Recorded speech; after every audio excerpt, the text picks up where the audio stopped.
Tai aš pirmiausia šiek tiek prisistatysiu daugiau, kad žinotumėte, koks buvo mano kaip gydytojo kelias. Man šiemet sukako 71 metai ir gydytoju aš dirbu 42 metus. Aš gavau bendrosios praktikos gydytojo išsilavinimą Paryžiuje ir įsidarbinau populiariame Paryžiaus kvartale gydytojų bendrosios praktikos. Ir aplinkybės lėmė, kad aš savo karjeros pradžioje sutikau du gydytojus, kurie man padarė labai didelę įtaką. Šie abu gydytojai yra chirurgai. Vienas iš jų, kaip jau sakiau, chirurgas Valni, jisai dirbo chirurgų kare, tai yra krentant bomboms, jo užduotis buvo teikti chirurginę pagalbą karo metu. Ir būtent šitas gydytojas mane supažindino su vaistiniais augalais mano karjeros pradžioje prieš 42 metus. Ir po 42 metų darbo gydytojui galiu pasakyti, kad vaistiniai augalai tai yra revoliucija medicinoje.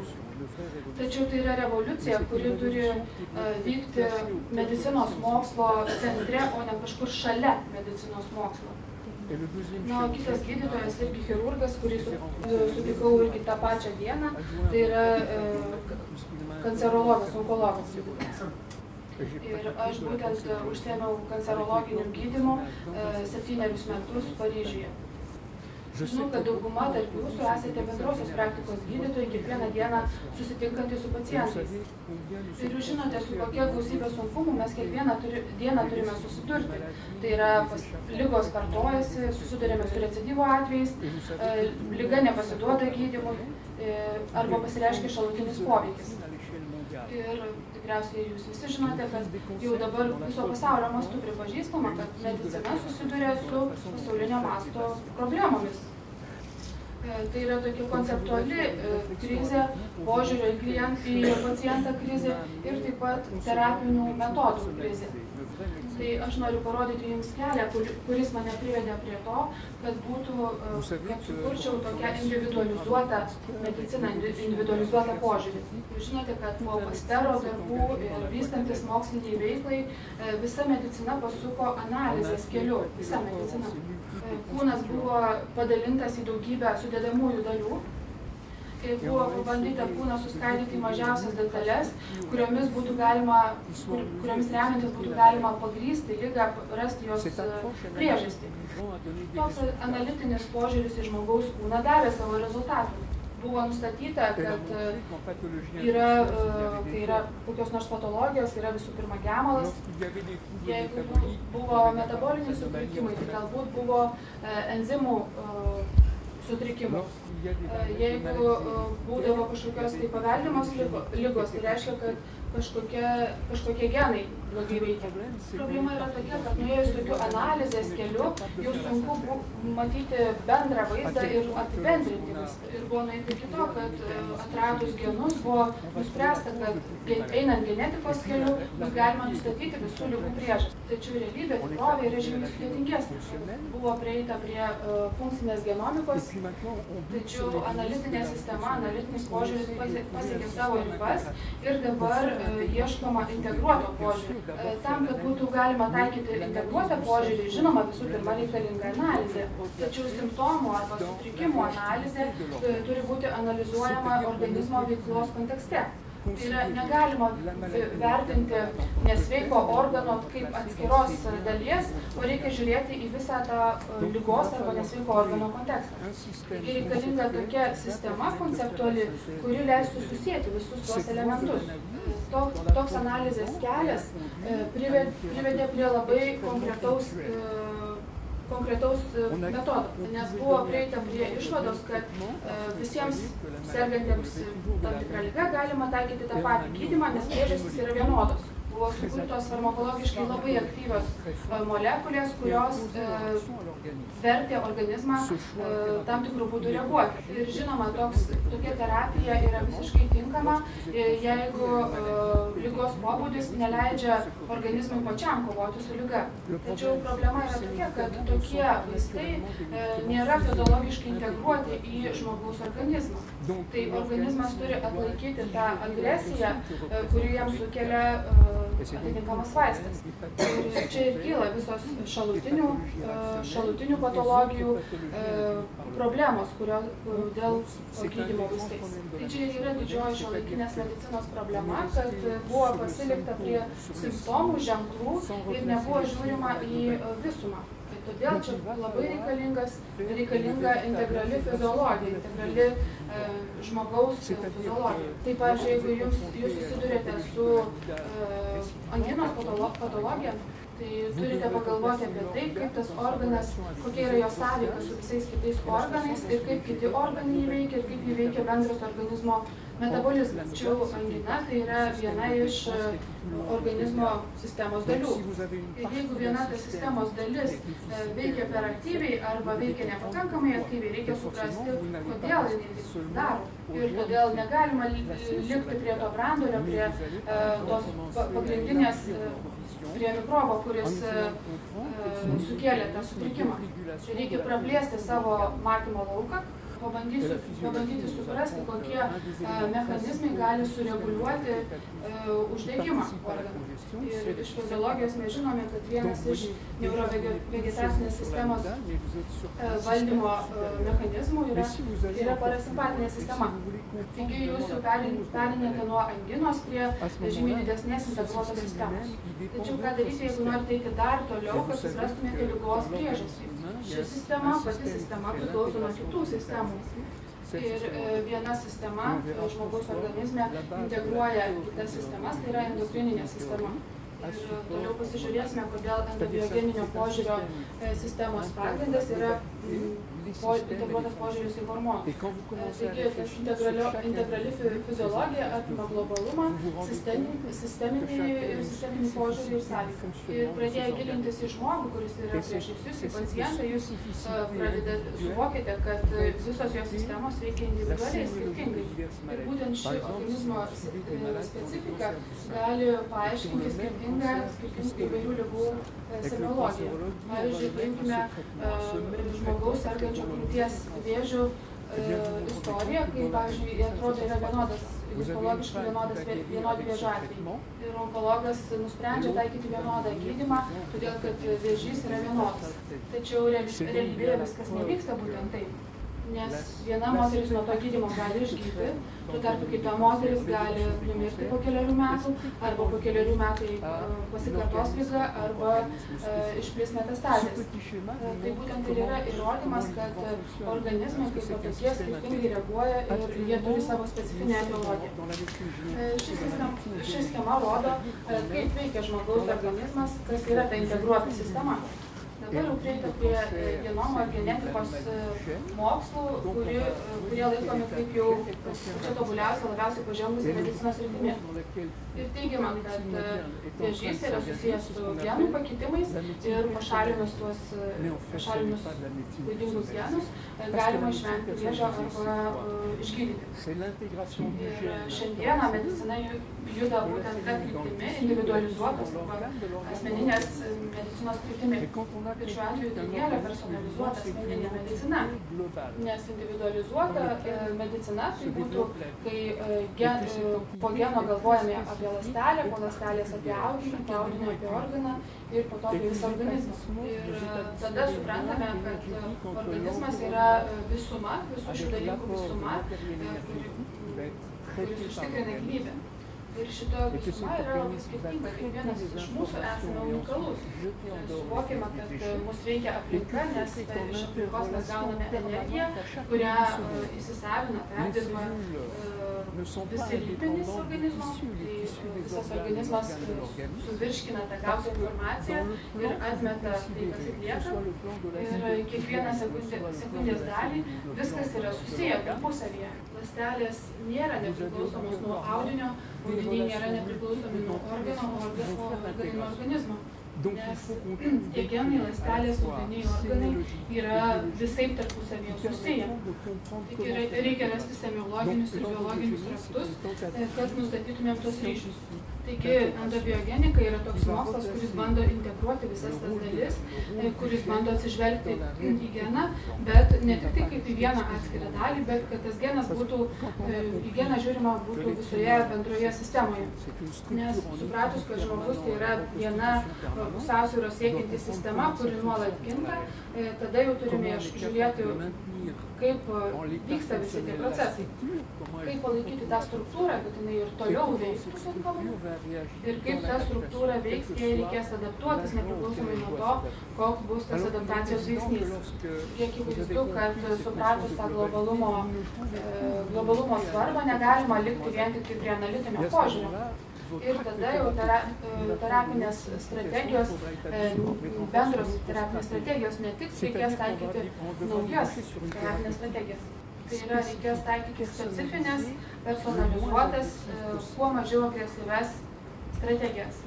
Ir po 40 metų savo darbo, remdamasis ne tik savo darbo, bet taip pat ir kitų mūsų cikle gydytojų praktiką, galiu pasakyti, kad čia vaistiniai augalai gali suvaidinti labai svarbu vaidmenį. Vaistiniai augalai yra tokie sudėtingi, kad jų sudėtingumą net sunku įsivaizduoti. Ir tarp augalo ir žmogaus yra tam tikrų sinerginių ryšių. Renkantis būdus, kaip panaudoti augalą žmogui gydyti, reikia remtis tam tikrais kriterijais. Ir tie kriterijai turi būti moksliškai pagrįsti mokslu, tai ne kažkokie šarlatanizmas arba iliuzionizmas. Augalai yra naudojami 3 etapais. Tai empirinis etapas tai yra mūsų močiučių žinios, tai, ką mes žinome jau tradiciškai. Tačiau tradiciniai tie būdai yra tokie skirtingi ir jų yra tiek daug, kad jie neatrodo moksliškai pagrįsti ir patikimi. Tačiau negalima jų nepaisyti tų metodų. Nes galima pasižiūrėti, kiek jų buvo iki mūsų civilizacijų ir kokios būdavo apibrėžiamos tam tikrų augalų savybės ir galima pastebėti tam tikrą nuoseklumą. Ir į tą nuoseklumą būtent atsižvelgti. Tačiau moksle jau buvo medicinos moksle įvyko revoliucija ir todėl į augalus reikia kartu žiūrėti per mokslinę prizmę. Terapinės augalo savybės tai yra viso farmakologijos mokslo turėtų būti objektas. Labai keista, kad medicinos mokslas tai atmetė. Kai aš mokiausi medicinos studijose, tai buvo prieš 50 metų, labai seniai, aš niekada neišgirdau, kalbant per paskaitas apie augalus. Praėjo 50 metų, apie augalus kalbama ne ką daugiau.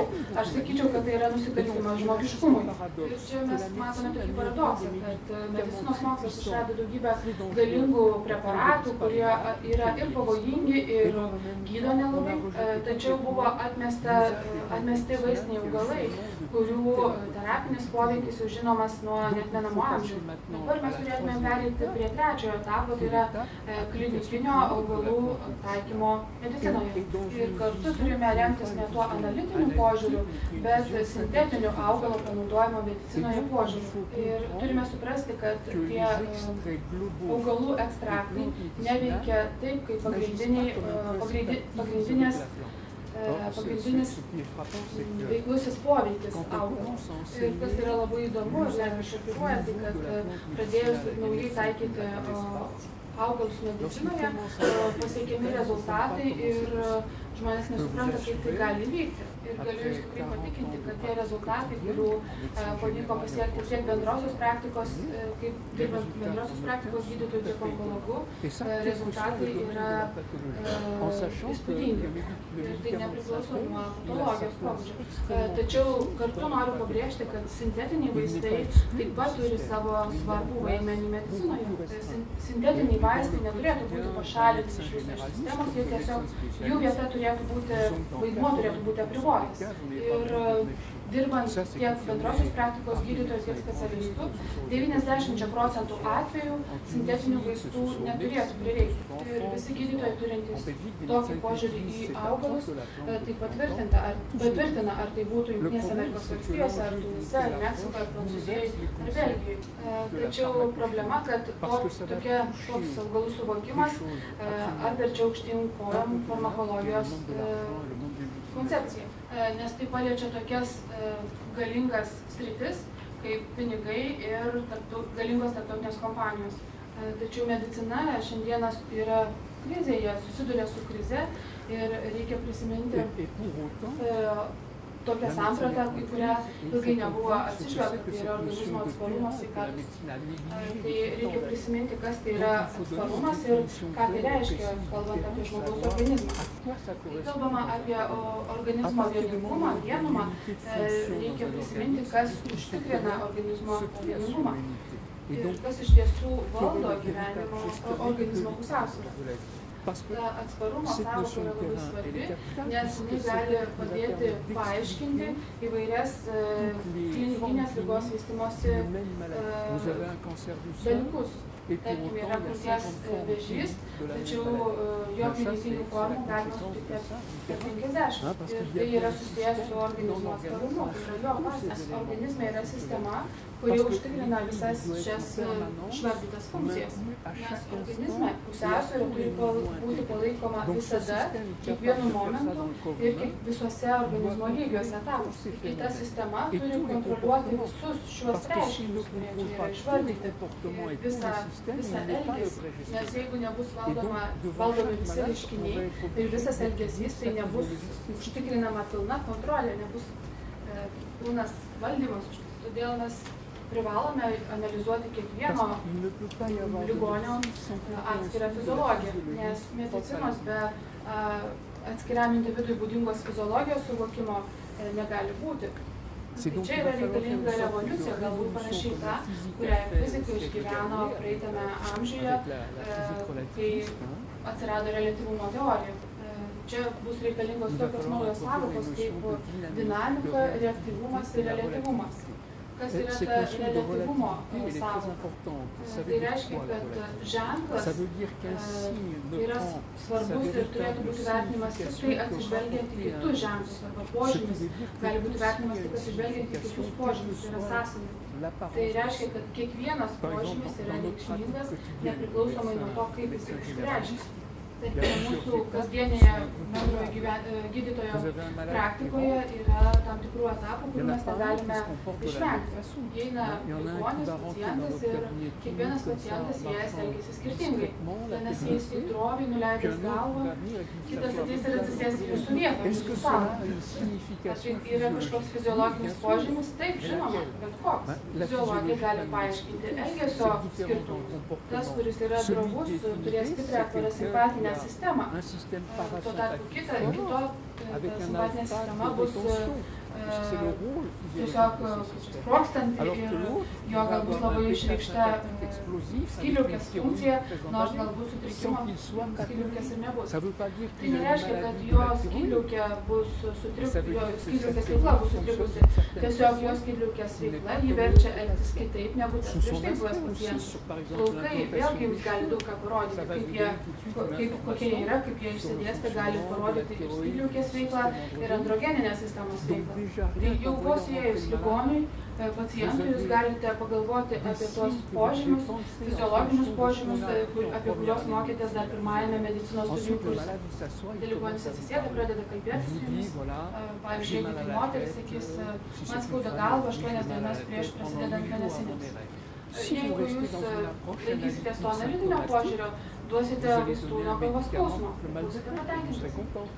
Tačiau labai gali nutikti, kad po poros mėnesių vėl ta pati pacientė ateis, vėl su tais pačiais galvos skausmais, kurių jai nepavyks atsikratyti. Tai jeigu norėsite būti sąžiningai su ligoniu ir norėsite jį išgydyti, pradėsite mąstyti kitaip.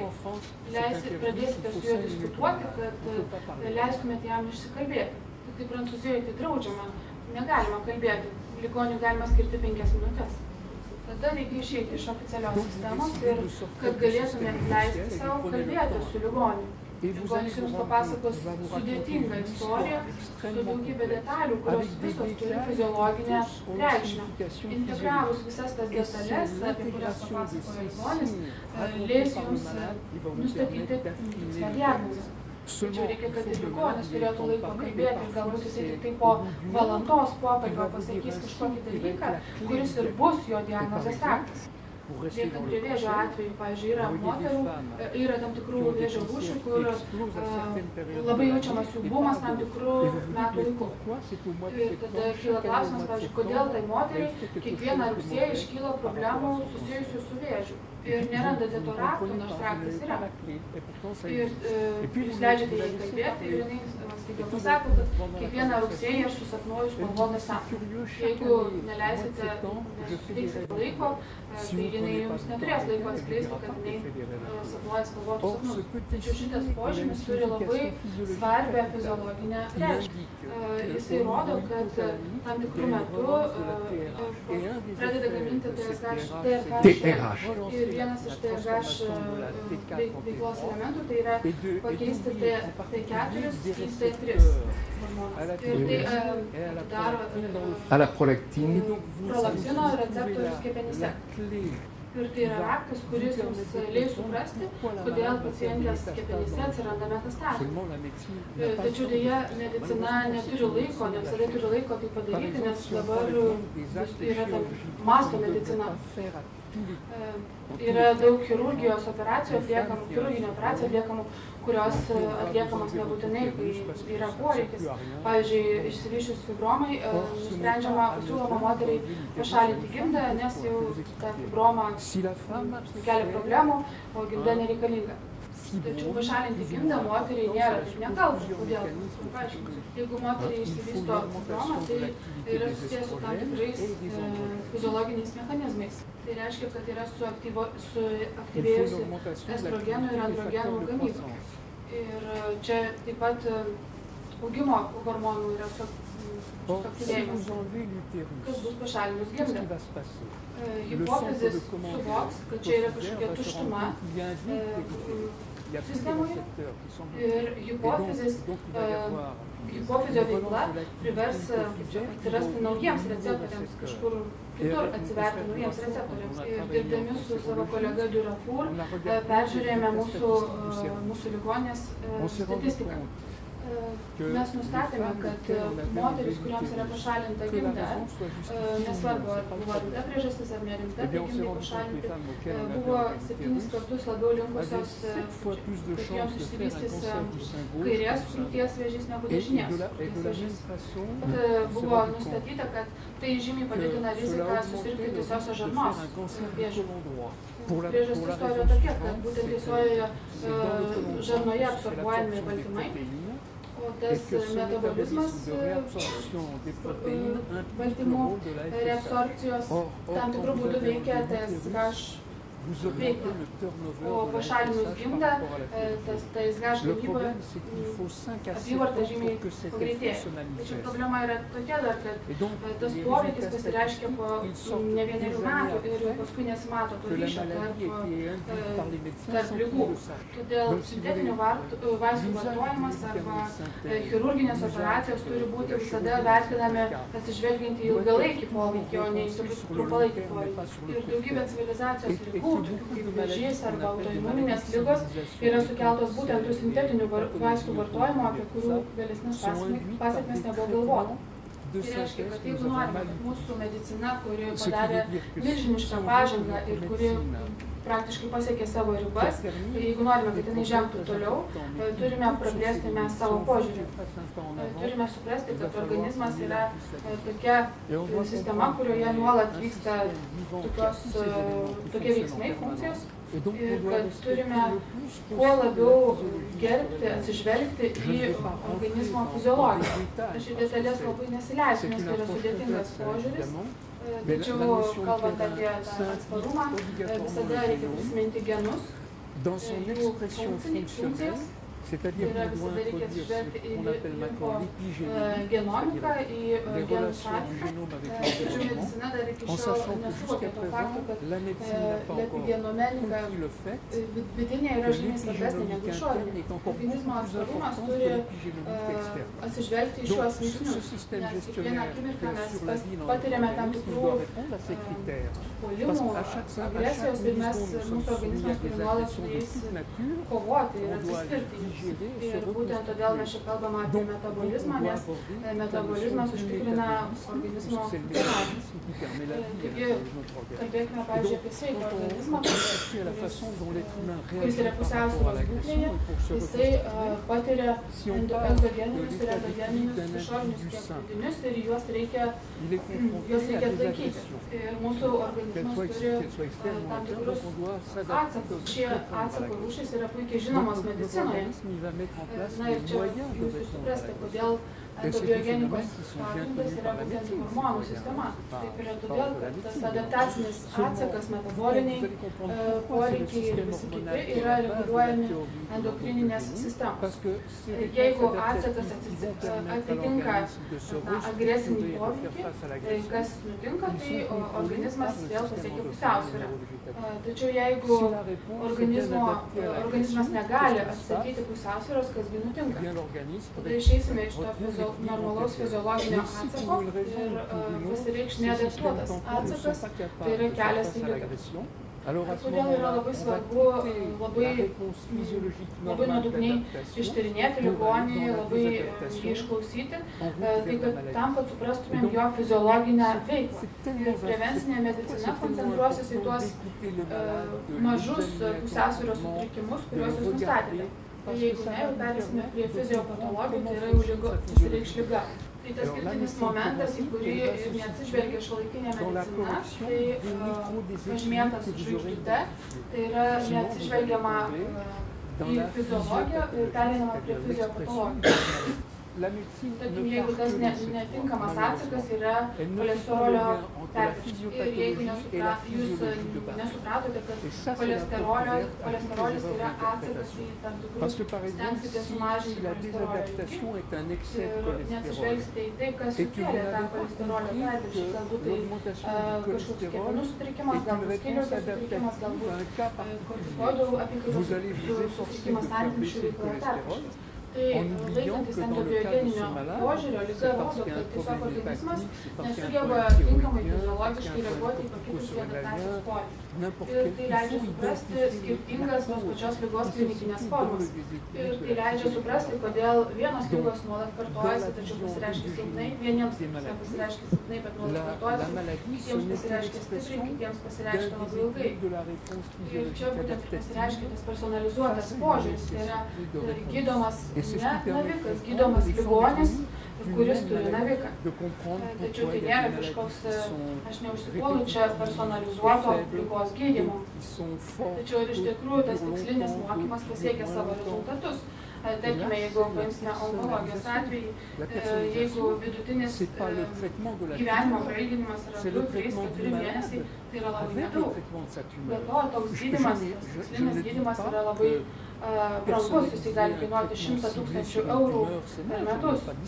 Tačiau jeigu jūs atsižvelgsite į aplinką, į visą tą žmogaus organizmo atsparumą, apie kurį aš kalbėjau, tai galėsite žymiai tiksliau atsakyti ir tiksliau gydyti. Kaip jau minėjau, labai svarbi yra dinamikos sąvoka, nes kūnas nėra statiškas. Todėl reikia nustatyti, identifikuoti organizmo judėjimą. Reikia identifikuoti nuo organo pradedant ir baigiant sistemų sąveiką. Todėl mes su Durafūru nusprendėme, kad būtent hormonų sistema valdo visą organizmą, tai ta sistema privalo tenkinti tokius kriterijus. Ji turi apimti visą kūną, būti visą apimanti nuo molekulės iki didžiausių, iki kitų sluoksnių. Ta sistema turi kiekvieną sekundės dalį sugebėti reaguoti. Ši sistema turi kontroliuoti nervų sistemą ir imuninę sistemą. Ir ji turi būti nuolatinėme ryšyje su visais organais ir užtikrinti organizmo gyvybę. Ir būtent ši sistema gali tai daryti, todėl kad jinai sugeba pati save valdyti. Ir todėl ji atitinka visus tos valdančios, kontroliuojančios sistemos kriterijus.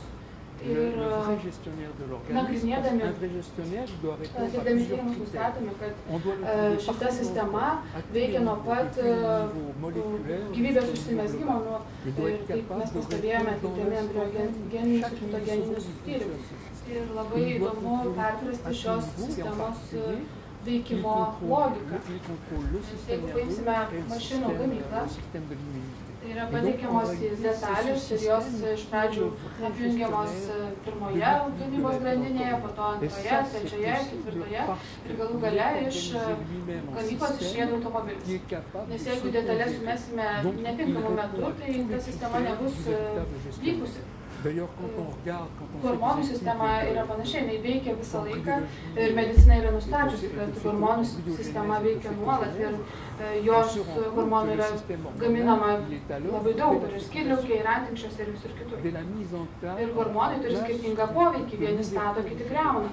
Ir kaip padaryti, kad šita gamykla, žmogaus organizmas, veiktų pagal griežtą hierarchiją, pagal griežtą sistemą.